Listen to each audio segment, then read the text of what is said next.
My name is Victoria, and I have always wanted to be a teacher. I can remember playing school with my little sister even as a child, and when I finally graduated from Laurentian University and then UOIT with an education degree in 2011, I could not have been happier. The only trouble was that I couldn't find a job, but we'll get to that in a moment. I have an amazing family. I come from a family of 4 and grew up with my mom, dad, and younger sister. I've always been extremely close to my grandparents as well.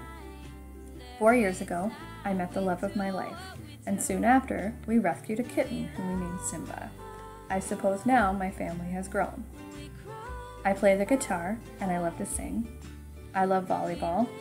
I love the Toronto Blue Jays and traveling, and I'm passionate about teaching.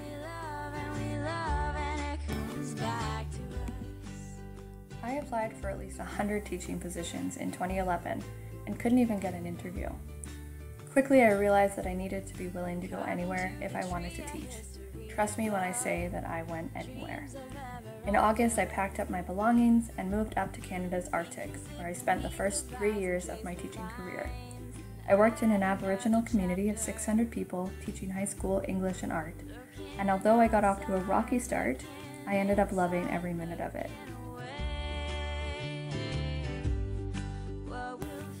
In 2014, I moved back to Ontario and was hired with the DDSB at Durham Continuing Education.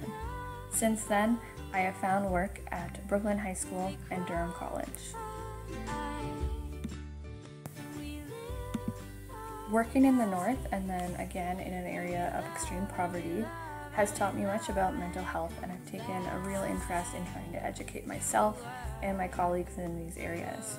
I think at this point I believe very much in Maslow's hierarchy of needs, mostly because I know from experience that the people I've worked with who are dealing with mental health issues are often lacking something crucial in their lives.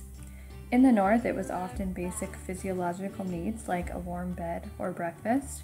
In Ontario, it could have been the same, but I've also worked with students who are missing the self-esteem piece or the safety piece, often because of a loved one being lost or some kind of trauma. I believe that without these basic needs being met, people are unable to feel whole.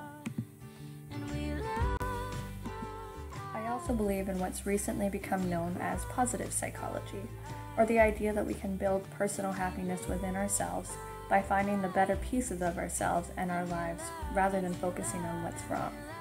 Simple things like showing gratitude have been scientifically proven to boost our happiness, and I find that very interesting.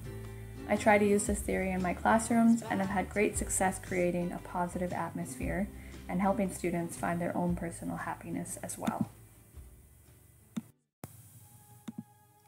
I currently work in a school that promotes the use of technology whenever possible.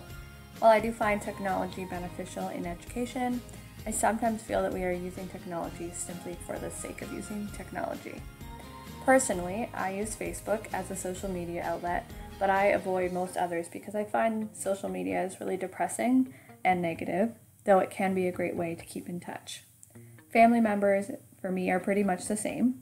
We keep in touch using technology, but I don't think any of us depend on it.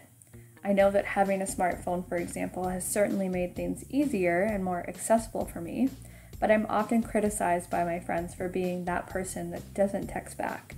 I just don't look at my phone all that often, and I find that those who do are consumed and out of touch.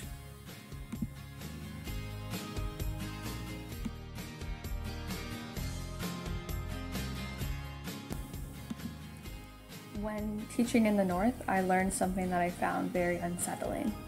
What I found was that many youths had become desensitized to the idea of suicide. It was something that is still a common occurrence in many remote Aboriginal communities, and yet many students that I taught, and many adults that I knew as well, would speak about it as a method of solving just about every major and minor problem that they were having. A few people that I knew while there did take their own lives, but there seemed to be a key trait that was missing in many people in general: resiliency.